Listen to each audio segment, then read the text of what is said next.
ਸਾਡੀਆਂ ਭੈਣਾਂ ਕਿਧਰੇ ਲੜ ਪੈਣ ਤੇ ਲੜਾਈ 'ਚ ਇਹ ਕੋ ਸਾਰੀਆਂ ਗੱਲਾਂ ਕਰਕੇ ਉਹਨਾਂ ਦਾ ਪੰਜਵਾਂ ਗੇਰ ਇਹ ਹੁੰਦਾ ਕਿ ਭੈਣ ਮੇਰਾ ਮੂੰਹ ਨਾ ਖਲਵਾਈ। रात को जाते हैं ना उनके कई जी भी सवाल ਦੱਸ ਰਿਹਾ ਤੁਸੀਂ ਬੜਾ ਗੇਰਾਂ 'ਚ ਫਸੇ ਰਹੇ हो सकता है जी। ਸਰ ਉਹ ਘੇਰ ਨਾ ਲੱਗੇ ਤੇ ਫਿਰ ਗੱਡੀ ਨਹੀਂ ਨਾ ਉਹਨਾਂ ਦੀ ਟੁਰਦੀ। ਮੂੰਹ ਖੋਲ ਜਾਏਗਾ ਤੇ ਸਾਰਿਆਂ ਦੇ ਭੇਦ ਖੋਲ ਜਾਣਗੇ। ਵਿਗੜਨ ਤੇ ਆਵੇ ਤਾਂ 5 ਮਿੰਟ ਨਹੀਂ ਲੱਗਦਾ ਹੈਗਾ। ਵਿਗੜਨ ਤੇ ਆਵੇ ਤੇ ਸਾਰਾ ਮਸਲਾ ਵਿਗੜ ਗਿਆ। ਹਾਂਜੀ ਪ੍ਰੋਗਰਾਮ ਵੜ ਗਿਆ। ਕਿਉਂਕਿ ਇਹਦੇ ਤੋਂ ਗੱਲ ਉਹਨਾਂ ਦੀ ਸ਼ੁਰੂ ਹੁੰਦੀ ਹੈ। अस्सलाम वालेकुम दोस्तों, मैं नईम शौकी ਤਾਂ ਤੁਸੀਂ ਵੇਖ ਰਹੇ ਹੋ ਫਨਕਾਰੀਆਂ। ਨੇੜੇ ਹੋਵੋ ਜ਼ਰਾ। ਅੱਜ ਦੀ ਫਨਕਾਰੀ ਇਹ ਵਾ ਕਿ ਸਾਡੀਆਂ ਬਾਜੀਆਂ ਭੈਣਾਂ ਮਹੱਲੇ 'ਚ ਲੜ ਪੈਣ ਨਾ ਤੇ ਸਾਰੀਆਂ ਗੱਲਾਂ ਕਰਕੇ ਫੇਰ ਕਹਿੰਦੀਆਂ ਨੇ ਉਹਨਾਂ ਦਾ ਚੌਥਾ ਗੇਰ ਇਹ ਹੁੰਦਾ ਕਿ ਭੈਣ ਮੇਰਾ ਮੂੰਹ ਨਾ ਖਲਵਾ। ਅੱਛਾ, ਸਾਡੀਆਂ ਬੀਵੀਆਂ ਸਾਰਾ ਦਿਨ ਕਮੇਟੀਆਂ ਪਾਉਂਦੀਆਂ, ਫਰੂਟ ਕੱਟ ਖਾਂਦੀਆਂ, ਸ਼ਾਮ ਨੂੰ ਖਾਵਣ ਦੇ ਆਉਣ ਦਾ ਟਾਈਮ ਹੋਵੇ ਨਾ ਸਿਰ ਬੰਨਿਆ ਹੁੰਦਾ, ਹਾਏ ਖੁਰੇ 'ਚ ਡਿੱਗ ਪਈ ਸਾਂ, ਨਿੱਕੇ ਮੁੰਡੇ ਨੇ ਪਲੇਟ ਚੱਬ ਲਏ ਜੇ, ਬੰਦਾ ਸੋਚਣ ਨਹੀਂ ਹੁੰਦਾ ਕੱਢੇ ਤਾਂ ਵੀ ਮਰ ਜੇਗੀ, ਨਾ ਕੱਢੇ ਤਾਂ ਵੀ ਮਰ ਜੇਗੀ। ਉਸ ਤੋਂ ਨਿੱਕੇ ਮੁੰਡੇ ਨੇ ਸਾਬਣ ਖਾ ਲਿਆ ਜੇ, ਬੰਦਾ ਕਹਿੰਦਾ ਉਹਦੇ ਅੰਦਰੋਂ ਕੱਢੀ ਨਾ, ਉਹਦੇ ਨਾਲ ਕੱਪੜੇ ਧੋਣੇ ਆ। ਤੇ ਅੱਜ ਅਸੀਂ ਦੋਸਤਾਂ ਬੇਲੀਆਂ ਨੂੰ ਪੁੱਛਾਂਗੇ ਕਿ ਮੇਰੀਆਂ ਭੈਣਾਂ ਲੜਾਈ 'ਚ ਇਹ ਕੋ ਕਹਿੰਦੀਆਂ ਨੇ ਕਿ ਭੈਣ ਮੇਰਾ ਮੂੰਹ ਨਾ ਖਲਵਾ। ਆਓ ਮੇਰੇ ਨਾਲ। ਸਾਡੀਆਂ ਭੈਣਾਂ ਕਿਧਰੇ ਲੜ ਪੈਣ ਤੇ ਲੜਾਈ 'ਚ ਇਹ ਕੋ ਸਾਰੀਆਂ ਗੱਲਾਂ ਕਰਕੇ ਉਹਨਾਂ ਦਾ ਪੰਜਵਾਂ ਗੇਰ ਇਹ ਹੁੰਦਾ ਕਿ ਭੈਣ ਮੇਰਾ ਮੂੰਹ ਨਾ ਖਲਵਾਈ। ਉਹ ਸਾਰੇ ਰਾਤ ਜਾਂਦੀਆਂ ਨੇ ਉਹਨਾਂ ਦੇ ਉਹ ਕਹਿੰਦੀਆਂ ਤੂੰ ਜਿਹੜੇ ਕੰਮ ਕਰਦੀ ਉਹਨੂੰ ਪਤਾ ਹੈ ਵੀ ਮਹੱਲੇ ਦੀਆਂ ਸਾਰੀਆਂ ਗੱਲਾਂ ਅਗਲੇ ਮਹੱਲੇ ਦੱਸ ਕੇ ਫੇਰ ਕਹਿੰਦੀਆਂ ਭੈਣ ਮੇਰਾ ਮੂੰਹ ਨਾ ਖਲਵਾਈ। ਹਾਂ, ਤੇ ਉਹ ਨਾਲ ਦੀ ਗਲੀ ਦੀ ਵੀ ਗੱਲ ਉਹਨੂੰ ਪਤਾ ਹੁੰਦੀ ਏ। ਉਹ ਤਿੰਨ ਇਕੱਠੀਆਂ ਹੋ ਜਾਣਗੀਆਂ ਨਾ, ਛਾਲਾ ਮਾਰੀ ਆ ਜਾਣ ਭਾਵੇਂ, ਤੇ ਬਹਿ ਕੇ ਉਹ ਦੋ ਜਣੀਆਂ ਨੂੰਹਾਂ ਦੀ ਬਦਖੋਈਆਂ ਕਰਨਗੀਆਂ, ਦੋ ਸੱਸ ਦੀ ਕਰਨਗੀਆਂ, ਦੋ ਤੀਸਰੀ ਦੀ ਕਰਨਗੀਆਂ। ਨਹੀਂ ਉਹ ਇੰਜ ਕਰਦੀ, ਉਹ ਇੰਜ ਕਰਦੀ, ਉਹ ਆਪਣੇ ਬੰਦੇ ਨੂੰ ਰੋਟੀ ਨਹੀਂ ਖਵਾਉਂਦੀ। ਉਹੋ ਜਿਹੇ ਬੰਦੇ ਜਿਹੜੇ ਹੁੰਦੇ ਨੇ ਨਾ ਇਹ ਖਲੋਤੇ ਹੁੰਦੇ ਨੇ ਅੱਜ ਦੇ। ਵੀ ਹਲੇ ਬਾਜੀ ਨੇ ਮੂੰਹ ਨਹੀਂ ਖੋਲਿਆ ਤੇ ਸਾਰੇ ਮਹੱਲੇ ਨੂੰ ਪਤਾ ਲੱਗ ਗਿਆ, ਜੇ ਮੂੰਹ ਖੋਲਿਆ ਤੇ ਫੇਰ ਕੀ ਹੋਏਗਾ? ਦੱਸੋ, ਕਮੇਟੀ ਮਹੱਲੇ 'ਚ ਖੁੱਲ ਜਾਵੇ ਨਾ, ਤੇ ਉਹ ਕਮੇਟੀ ਜਿਹੜੀ ਹੈ ਨਾ, ਪਤਾ ਕੀ ਛੇੜ ਪੈਂਦੀ ਨਹੀਂ, ਇਹਨੇ ਮੇਰੀ ਕਮੇਟੀ ਖਾ ਲਈ ਹੋਇਆ ਇਹ ਮਾਈ ਕਮੇਟੀਆਂ ਲਈ। ਕਈ ਮੇਰੀਆਂ ਭੈਣਾਂ ਪਹਿਲਾਂ ਨਾਵਾਂ ਖਾ ਕੇ ਖਾਪਾ ਦਿੰਦੀਆਂ, ਟੁੱਟ ਗਈ। ਉਹ ਕਹਿੰਦੀਆਂ ਟੁੱਟ ਗਈ ਏ, ਉਹ ਪਹਿਲਾਂ ਨਵਾਂ ਆਪ ਖਾਈ ਜਾਂਦੀਆਂ ਨੇ, ਬਾਅਦ 'ਚ ਕਹਿੰਦੀਆਂ ਤੁਹਾਨੂੰ ਦਿਆਂਗੀ ਹਜ਼ਾਰ ਕਰਕੇ ਹੁਣ। Thank you.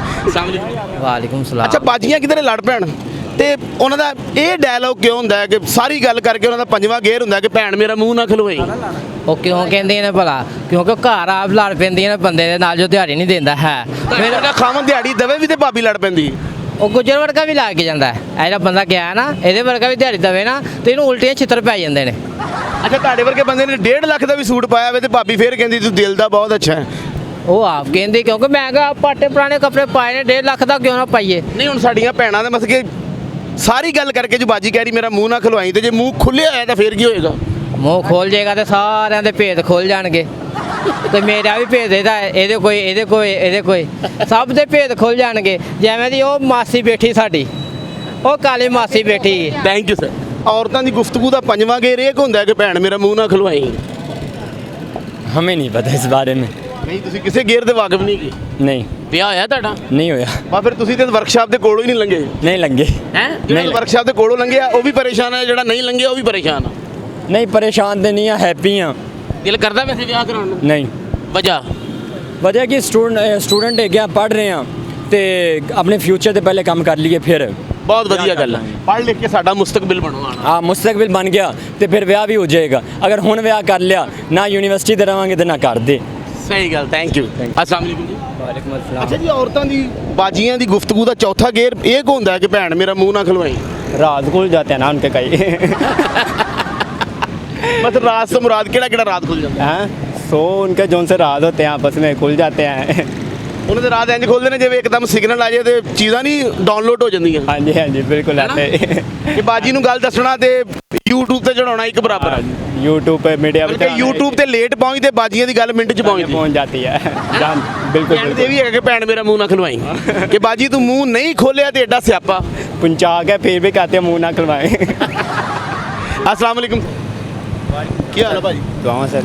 ਅੱਛਾ ਜੀ, ਬਾਜੀਆਂ ਦੀ ਗੁਫ਼ਤਗੂ ਦਾ ਪੰਜਵਾਂ ਗੇਰ ਇਹ ਹੁੰਦਾ ਕਿ ਭੈਣ ਮੇਰਾ ਮੂੰਹ ਨਾ ਖਲਵਾਈ। सर जी जी भी ਦੱਸ सवाल ਰਿਹਾ ਤੁਸੀਂ ਬੜਾ ਗੇਰਾਂ 'ਚ ਫਸੇ ਰਹੇ ਹੋ। हो सकता है जी, लेकिन सर जी औरतों की फितरत है ਕੀ ਭਲਾ? एक दूसरे ਨੂੰ ਇਸ ਨਾਲ ਗੱਲਾਂ ਕਰਨੀਆਂ। ਉਹ ਐਨਜੀਓ ਹਾਂ, ਆਪਣੇ ਲਈ ਧਿਆਨ ਨਹੀਂ ਕਰਨਾ। ਜਦ ਤੱਕ ਮੇਰੀਆਂ ਭੈਣਾਂ ਦੂਜਿਆਂ ਦੇ ਬਾਰੇ ਗੱਲਾਂ ਨਾ ਕਰਨ ਰੋਟੀ ਹਜ਼ਮ ਨਹੀਂ ਹੁੰਦੀ। हर हजम नहीं होंगी। बिल्कुल दी 16 ने गल सही कही है। और इस तरह ही है और बुढ़ियाँ दूसरे नुस्खे तलाश कर दी हैं ਆਪਣੇ 'ਚ ਨਹੀਂ ਦੇਖਦੀਆਂ ਯਾਨੀ ਆਪਣੇ ਆਪਣੇ ਭੈਣਾਂ ਨੂੰ ਨੁਕਸ ਨਜ਼ਰ ਨਹੀਂ ਪਹਿਲੇ ਆਪ ਗੱਲ ਛੇੜ ਲੈਣੀ ਹੈ ਜੇ ਅਗਲੇ ਨੇ ਕੋਈ ਕਹਿਤਾ ਹੈ, ਤੇ ਉਹਨੂੰ ਕੋਈ ਕਹਿਣਾ ਕਿ ਲੋ ਜੀ ਇਹਨੇ ਮੈਨੂੰ ਕੋਈ ਕਿਹਾ ਯਾਨੀ ਖਾਵਨ ਦਾ ਕੋਈ ਵੀ ਨੁਕਸਾ ਪੂਰੇ ਮਹੱਲੇ ਨੂੰ ਪਤਾ ਹੈ ਖਾਵਨ ਕੰਮ ਤੇ ਦਾ ਨਹੀਂ ਜਾਂਦਾ ਸਾਰੇ ਮਹੱਲੇ ਨੂੰ ਪਤਾ ਹੈ ਬਿਲਕੁਲ ਖਾਮਨ ਦਾ ਹੋਵੇ ਜਾਂ ਦੂਸਰੀ ਕਿਸੇ ਔਰਤ ਦਾ ਜਿਹਦੀ ਕੋਈ ਜੈਲਸਪਨ ਹੋਵੇ ਮਤਲਬ ਇਕੱਠੇ ਹੀ ਔਰਤਾਂ ਦੋ ਚਾਰ ਦਿਨ ਦੀਆਂ ਦੋ ਭਰਾਵਾਂ ਦੀਆਂ ਬੁੱਢੀਆਂ ਨੇ ਤੇ ਉਹਨਾਂ ਦੀ ਅਗਰ ਆਪਸ 'ਚ ਕੋਈ ਗੱਲ ਹੈਗੀ ਤੇ ਇਸ ਤਰ੍ਹਾਂ ਹੀ ਕਰਦੀਆਂ ਇੱਕ ਦੂਸਰੇ ਨਾਲ। ਉਹ ਇੱਕ ਦੋ ਔਰਤਾਂ ਆਮੋ ਸਾਹਮਣੇ ਰਹਿੰਦੀ ਸੀ ਨਾ, ਇੱਕ ਨੂੰ ਇੱਕ ਸੂਟ ਮਿਲਿਆ ਤੇ ਉਹ ਦੂਜੀ ਨੇ ਕਿਹਾ ਦੁਆ ਕੀਤੀ ਮੈਨੂੰ ਦੋ ਮਿਲ ਜਾਣ, ਦੋ ਮਿਲ ਕੇ ਫਿਰ ਇੱਕ ਨੂੰ ਇੱਕ ਘਰ ਮਿਲਿਆ, ਦੂਜੀ ਨੇ ਦੁਆ ਕੀਤੀ ਮੈਨੂੰ ਦੋ ਮਿਲ ਜਾਣ। ਉਹ ਜਿਹੜੀ ਸਾਹਮਣੇ ਰਹਿੰਦੀ ਸੀ ਨਾ ਉਹਨੇ ਦੁਆ ਕੀਤੀ ਮੈਨੂੰ ਇੱਕ ਅੱਖ ਤੋਂ ਅੰਨ੍ਹਿਆਂ ਕਰ ਦਿਓ, ਉਹ ਸਵੇਰੇ ਵੇਖਿਆ ਦੋਵਾਂ ਅੱਖਾਂ ਤੋਂ ਅੰਨੀ ਫਿਰ ਰਹੀ। ਅੱਲਾ ਮਾਫ ਕਰੇ ਇਸ ਤਰ੍ਹਾਂ ਵੀ ਹੈ ਅਗਰ ਤੁਸੀਂ ਅੱਛੀ ਚੀਜ਼ ਅੱਲਾ ਕੋਲ ਮੰਗੋਗੇ ਤੁਹਾਨੂੰ ਮਿਲੇਗੀ ਹਾਂ ਤੇ ਅਗਰ ਤੁਸੀਂ ਇੱਕ ਦੂਜੇ ਦਾ ਨੁਕਸਾਨ ਕਰੋਗੇ ਤੁਹਾਡਾ ਵੀ ਉਹ ਹੋਏਗਾ। ਬਿਲਕੁਲ ਸਹੀ ਗੱਲ, ਲੇਕਿਨ ਜੇ ਆਬਾਜੀਆਂ ਨਾ ਬੋਲ ਕੇ ਇੰਨਾ ਨੁਕਸਾਨ ਆ ਤੇ ਬੋਲ ਕੇ ਕਿੰਨਾ ਕੁ ਨੁਕਸਾਨ। ਭਾਜੀ ਇਹ ਬਿਲਕੁਲ ਇਸ ਤਰ੍ਹਾਂ ਹੀ ਹੈ ਉਹਨੇ ਜ਼ੁਬਾਨ ਜਿਹੜੀ ਉਹ ਘਰ ਬਰਬਾਦ ਕਰ ਦਿੰਦੀ ਔਰ ਘਰ ਠੀਕ ਵੀ ਕਰ ਦਿੰਦੀ ਬਿਲਕੁਲ। ਜਿਹੜੀਆਂ ਨੇਕ ਔਰਤਾਂ ਨੇ ਉਹਨਾਂ ਦੇ ਘਰ ਮਾਸ਼ਾਅੱਲਾ ਹੱਸਦੇ ਵੱਸਦੇ ਨੇ ਔਰ ਉਹਨਾਂ ਵਾਸਤੇ ਕੋਈ ਮਸਲਾ ਹੀ ਨਹੀਂ ਹੁੰਦਾ ਔਰ ਆਪਣੇ ਔਲਾਦ ਵਾਸਤੇ ਆਪਣੇ ਭੈਣਾਂ ਭਰਾਵਾਂ ਵਾਸਤੇ ਆਪਣੇ ਖਾਵਾਂ ਦੇ ਬੜੇ ਅੱਛੇ ਵਸੈਲ ਪੈਦਾ ਹੋ ਜਾਂਦੇ ਉਹਨਾਂ ਵਾਸਤੇ ਕੋਈ ਮੁਸ਼ਕਲਾਂ ਪੈਦਾ ਨਹੀਂ ਹੁੰਦੀ। ਸਰ ਬਾਜੀਆਂ ਦੀ ਗੁਫ਼ਤਗੂ ਦਾ ਪੰਜਵਾਂ ਗੇਰ ਇਹ ਹੁੰਦਾ ਕਿ ਭੈਣ ਮੇਰਾ ਮੂੰਹ ਨਾ ਖਲਵਾਈ, ਮਤਲਬ ਮੈਂ ਸਮਝਿਆ ਨਹੀਂ। ਬਸ ਸਾਡੀਆਂ ਬਾਜੀਆਂ ਕਿਧਰੇ ਲੜ ਪੈਣ ਹਾਂਜੀ ਇਹ ਸਾਰੀਆਂ ਗੱਲਾਂ ਕਰਕੇ ਤੇ ਫਿਰ ਪੰਜਵਾਂ ਗੇਰ ਇਹ ਲਾਉਂਦੀਆਂ ਕਿ ਭੈਣ ਮੇਰਾ ਮੂੰਹ ਨਾ ਖਲਵਾਈ। ਸਰ ਉਹ ਘੇਰ ਨਾ ਲੱਗੇ ਤੇ ਫਿਰ ਗੱਡੀ ਨਹੀਂ ਨਾ ਉਹਨਾਂ ਦੀ ਟੁਰਦੀ। ਇਹ ਗੱਡੀ ਟੁਰਨ ਵਾਲਾ ਗੇਰ ਹੈਗਾ। ਯਾਨੀ ਗੇਰ ਜ਼ਰੂਰੀ ਆ। ਹਾਂ ਜ਼ਾਹਰੀ ਗੱਲ ਹੈ ਉਹਨਾਂ ਵਾਸਤੇ ਚੱਲ ਜ਼ਰੂਰੀ ਮੇਰੀ ਭੈਣ ਨੇ ਗੇਰ ਲਾ ਲਿਆ, ਜੇ ਨਾ ਲੱਗਦਾ ਤੇ ਗੱਡੀ ਦੂਰ ਨਿਕਲ ਜਾਣੀ ਸੀ। ਹਾਂਜੀ ਇਹ ਉਹ ਦੱਸ ਰਹੀ ਕਿ ਇਹ ਪਹਿਲਾ ਹੈ। ਦੱਸ ਰਹੀ ਹੈ ਕਿ ਇਹ ਪਹਿਲਾ ਹੈ, ਹਲੇ ਟਾਪ ਨਹੀਂ ਲਾਇਆ। ਹਲੇ ਗੱਡੀ ਰੇਸ 'ਚ ਨਹੀਂ ਪਾਈ। ਜੀ ਜੀ ਅਗਰ ਰੇਸ 'ਚ ਪਾਈ ਤਾਂ ਸਾਰੇ ਮਹੱਲੇ 'ਚ ਲੜਾਈ ਆ। ਜੀ ਅੱਲਾ ਖੈਰ ਕੀਤੀ ਦੂਰ ਤੱਕ ਜਾਏਗੀ। ਹਾਂਜੀ ਬਾਜੀਆਂ ਭੈਣਾਂ ਲੜਾਈ ਹੋਵੇ ਤੇ ਉਹਨਾਂ ਦਾ ਪੰਜਵਾਂ ਗੇਰ ਇਹ ਹੁੰਦਾ ਕਿ ਭੈਣ ਮੇਰਾ ਮੂੰਹ ਨਾ ਖਲਵਾਈ। ਕਿਉਂਕਿ ਇਹਦੇ ਤੋਂ ਗੱਲ ਉਹਨਾਂ ਦੀ ਸ਼ੁਰੂ ਹੁੰਦੀ ਹੈ। ਇਹਦੇ ਤੋਂ ਤੁਹਾਨੂੰ ਲੱਗਦਾ ਕਿ ਗੱਲ ਸ਼ੁਰੂ ਹੁੰਦੀ ਹੈ ਹਾਂ ਤੇ ਐਂਡ ਤੱਕ ਕਿੱਥੋਂ ਤੱਕ ਜਾਂਦੀ ਹੈ? ਐਂਡ ਤੱਕ ਪੂਰੇ ਪਾਕਿਸਤਾਨ ਤੱਕ ਫੈਲ ਸਕਦੀ ਹੈ। ਯਾਨੀ ਜਿਹੜੀ ਬਾਜੀਆਂ ਤੋਂ ਨਿਊਜ਼ ਪਹੁੰਚਦੀ ਉਹ ਅਖਬਾਰ ਤੋਂ ਤੇਜ਼ ਯਾਨੀ ਪਹੁੰਚਦੀ ਕਿ ਮੁੰਡਾ ਕੱਪੜੇ ਪਾੜ ਦੇਵੇ ਤੇ ਉਹਨੂੰ ਕੋਈ ਨਹੀਂ ਪੁੱਛੇਗਾ, ਬਾਜੀ ਦਾ ਦੁਪੱਟਾ ਪਾੜ ਜੇ ਪੂਰੇ ਪਾਕਿਸਤਾਨ 'ਚ ਖਬਰ ਜਾਏਗੀ। ਯਾਨੀ ਗੱਲ ਦੁਪੱਟੇ ਵਾਲੀ ਮਸ਼ਹੂਰ ਹੋਣੀ ਹੈ, ਕੱਪੜੇ ਵਾਲੀ ਨਹੀਂ ਹੋਣੀ। ਕੱਪੜੇ ਵਾਲੀ ਨਹੀਂ ਹੋਣੀ। ਮੁੰਡਾ ਭਾਵੇਂ ਨੰਗਾ ਫਿਰੇ ਉਹਦਾ ਕਿਸੇ ਨੇ ਨਹੀਂ ਪੁੱਛਣਾ, ਬਾਜੀ ਦਾ ਦੁਪੱਟਾ ਡਿੱਗ ਜੇ ਤੇ ਪੂਰੇ ਇਰਦ ਗਿਰਦ ਵਾਲਿਆਂ ਨੇ ਕਹਿਣਾ ਬਾਜੀ ਮੈਂ ਤੇਰਾ ਭਰਾ। ਉਹ ਇੱਕ ਜਗ੍ਹਾ ਤੇ ਇੱਕ ਔਰਤ ਦਾ ਖਾਮਦ ਫੌਤ ਹੋ ਗਿਆ ਨਾ ਤੇ ਉਹ ਕਹਿੰਦੀ ਮੇਰੇ ਕੋਲ ਲੱਖਾਂ ਰੁਪਈਆ ਉਹਨਾਂ ਦਾ ਵਾਲੀ ਵਾਰਸ ਕੌਣ ਆ? ਇੱਕ ਬੰਦਾ ਉੱਠ ਕੇ ਕਹਿੰਦਾ ਬਾਜੀ ਮੈਂ। ਕਹਿੰਦੀ ਮੇਰੀਆਂ ਇੰਨੀਆਂ ਗੱਡੀਆਂ ਚੱਲਦੀਆਂ ਉਹਨਾਂ ਦਾ ਕੀ ਬਣੇਗਾ? ਕਹਿੰਦਾ ਉਹ ਬਾਜੀ ਮੈਂ। ਕਹਿੰਦੀ ਮੈਂ ਲੋਕਾਂ ਦਾ ਕਰੋੜਾਂ ਰੁਪਈਆ ਦੇਣਾ। ਕਹਿੰਦਾ ਉਹ ਭਰਾਓ ਵਾਰੀ ਵਾਰੀ ਬੋਲੋ ਯਾਰ। ਬਾਜੀਆਂ ਭੈਣਾਂ ਜਦੋਂ ਲੜਦੀਆਂ ਇਹਨਾਂ ਦੀ ਲੜਾਈ ਦਾ ਚੌਥਾ ਗੇਰ ਇਹ ਹੁੰਦਾ ਕਿ ਭੈਣ ਮੇਰਾ ਮੂੰਹ ਨਾ ਖਲਵਾ। ਬਸ ਤੁਹਾਨੂੰ ਪਤਾ ਹੈ ਜਦੋਂ ਲੜਦੀਆਂ ਤੇ ਇਹਨਾਂ ਦੀ ਯਾਨੀ ਕਿ ਬੋਲਣ ਦੀ ਸਪੀਡ ਬਹੁਤ ਤੇਜ਼ ਹੁੰਦੀ ਹੈ। ਜਿਹੜੀ ਔਰਤ ਬੋਲੇ ਤੇ ਉਹਦੇ ਬੋਲਣ ਦੀ ਸਪੀਡ ਬਹੁਤ ਤੇਜ਼ ਆ। ਹਾਂਜੀ ਬਹੁਤ ਤੇਜ਼ ਹੈ ਜੀ ਔਰਤ ਜ਼ਾਤ ਦੀ ਸਪੀਡ। ਹਾਂਜੀ ਤੁਸੀਂ ਕਾਫੀ ਸਤਾਏ ਲੱਗ ਰਹੇ ਹੋ, ਬੱਚੇ ਵੀ ਤੁਸੀਂ ਚੁੱਕੇ ਨੇ, ਭਾਬੀ ਲੱਗਦਾ ਆਰਾਮ ਨਾਲ ਸੁੱਤੀ ਪੱਖਾ ਤੇਜ਼ ਚਲਾ ਨਹੀਂ ਰਹੇ। ਨਹੀਂ ਇਹ ਮੇਰੇ ਭਾਈ ਦਾ ਬੇਟਾ ਹੈ, ਮੇਰਾ ਭਤੀਜਾ ਹੈ। ਅੱਛਾ ਤੁਹਾਡੀ ਸ਼ਾਦੀ ਨਹੀਂ ਮੇਰੀ ਹੋਈ? ਸ਼ਾਦੀ ਨਹੀਂ ਹੋਈ ਹਾਲੇ। ਤੇ ਤੁਸੀਂ ਐਡੇ ਸਕੂਨ ਚ ਤੇ ਫਿਰ ਦੁਖੀ ਗੱਲਾਂ ਕਰ ਰਹੇ ਹੋ। ਬਸ ਉਹ ਅਕਸਰ ਘਰਾਂ 'ਚ ਹੋ ਜਾਂਦੀਆਂ ਤੇ ਫਿਰ ਤੁਸੀਂ ਜ਼ਮਾਨੇ ਦੀਆਂ ਟੈਨਸ਼ਨਾਂ ਸੁਣ ਸੁਣ ਕੇ ਪਰੇਸ਼ਾਨ ਹੋ। ਹਾਂਜੀ ਬਿਲਕੁਲ ਐਸਾ ਹੈ। ਐਵੇਂ ਦਿਲ ਨਾਲ ਛੋਟਾ ਕਰਨਾ, ਪਤਾ ਲੱਗੇ ਤੁਸੀਂ ਵਿਆਹ ਹੀ ਨਹੀਂ ਕਰਾਇਆ ਗਿਆ, ਇਹ ਵੀ ਪਰੇਸ਼ਾਨ ਆ ਉਹ ਵੀ ਪਰੇਸ਼ਾਨ ਆ। ਹਾਂਜੀ ਇਸ ਤਰ੍ਹਾਂ ਹੈ। ਤੇ ਅਗਰ ਬਾਜੀ ਪੰਜਵਾਂ ਗੇਅਰ ਨਾ ਲਵੇ ਤੇ ਕੰਮ ਮਜ਼ੀਦ ਖਰਾਬ ਹੋ ਜਾਏਗਾ, ਹਾਂਜੀ ਮਜ਼ੀਦ ਖਰਾਬ ਹੋ ਜਾਏਗਾ। ਕੰਮ ਠੀਕ ਨਹੀਂ ਹੋਏਗਾ। ਨਹੀਂ ਜੀ ਜਿੱਥੇ ਯਾਨੀ ਕਿ ਉਹ ਸਿਆਣੇ ਮਿਸਾਲ ਹੈ ਕਿ ਇਹ ਦੋ ਢੇਰਾਂ 'ਚੋਂ ਇੱਕ ਢੇਰ ਚੁੱਪ ਹੋਏਗੀ ਤੇ ਫਿਰ ਗੁਜ਼ਾਰਾ ਹੋਏਗਾ। ਅਗਰ ਦੋਵਾਂ ਢੇਰਾਂ ਨਹੀਂ ਚੁੱਪ ਹੋਣਗੀਆਂ ਫਿਰ ਗੁਜ਼ਾਰਾ ਨਹੀਂ ਹੋਏਗਾ। ਬਹੁਤ ਸ਼ੁਕਰੀਆ ਸਰ। ਬਾਜੀਆਂ ਦੀ ਲੜਾਈ ਦਾ ਪੰਜਵਾਂ ਗੇਅਰ ਇਹ ਹੁੰਦਾ ਕਿ ਭੈਣ ਮੇਰਾ ਮੂੰਹ ਨਾ ਖਲਾ।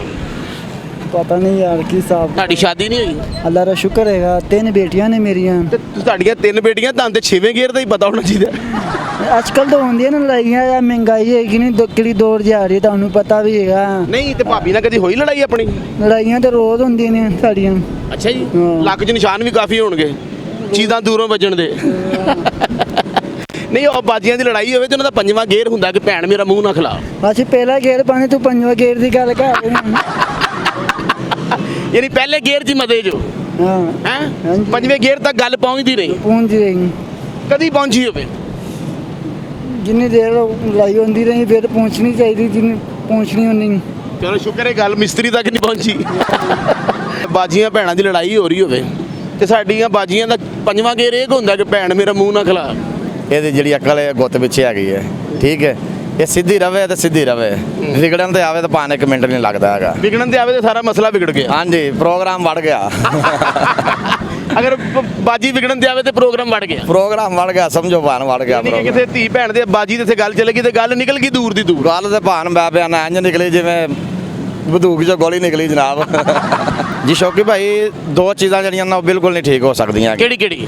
ਇੱਕ ਜਨਾਬ ਔਰਤ ਦੇ ਢਿੱਡ 'ਚ ਗੱਲ, ਤੇ ਦੂਸਰੀ ਸਾਡੇ ਸਿਆਸਤਦਾਨ। ਇਹ ਦੋਵੇਂ ਨਹੀਂ ਠੀਕ ਹੋ ਸਕਦੇ। ਦੋਵੇਂ ਨਹੀਂ ਭਾਨ ਠੀਕ ਹੋ ਸਕਦੇ, ਜੋ ਮਰਜ਼ੀ ਕਰ ਲਓ। ਸਿਆਸਤਦਾਨਾਂ ਨੇ ਬਸ ਸਾਨੂੰ ਧਿਆਨ ਲਾਇਆ ਹੋਇਆ, ਸਾਨੂੰ ਪਾਗਲ ਬਣਾਇਆ ਹੋਇਆ। ਇੱਕ ਸ਼ਾਇਦ ਸਸਤੀ ਕਰ ਦੇਣਾ, ਦੂਸਰੀ ਮਹਿੰਗੀ ਕਰ ਦਿੰਦੇ ਹੈਗੇ ਨੇ। ਬਹੁਤ ਸ਼ੁਕਰੀਆ ਸਰ। ਠੀਕ ਹੈ। ਤਾਂ ਨਾਜ਼ਰੀਨ, ਕਿਦਾਂ ਦਾ ਲੱਗਾ ਤੁਹਾਨੂੰ ਸਾਡਾ ਫਨਕਾਰੀਆਂ? ਜੇ ਚੰਗਾ ਲੱਗਦਾ ਇਹਨੂੰ ਲਾਈਕ ਕਰੋ, ਸ਼ੇਅਰ ਕਰੋ, ਉਰੇ ਹੋਵੋ, ਘੰਟੀ ਤੇ ਅੰਗੂਠਾ ਜ਼ਰੂਰ ਮਾਰਿਆ ਕਰੋ। ਸਾਡਾ ਹਰ ਵੀਡੀਓ ਤੁਹਾਡੇ ਤੱਕ ਪਹੁੰਚਿਆ ਕਰੇਗਾ। ਹੱਸਦੇ ਰਹੋ, ਮੁਸਕਰਾਉਂਦੇ ਰਹੋ, ਸਲਾਮਤ ਰਹੋ ਤੇ ਵੇਖਦੇ ਰਹੋ ਫਨਕਾਰੀਆਂ।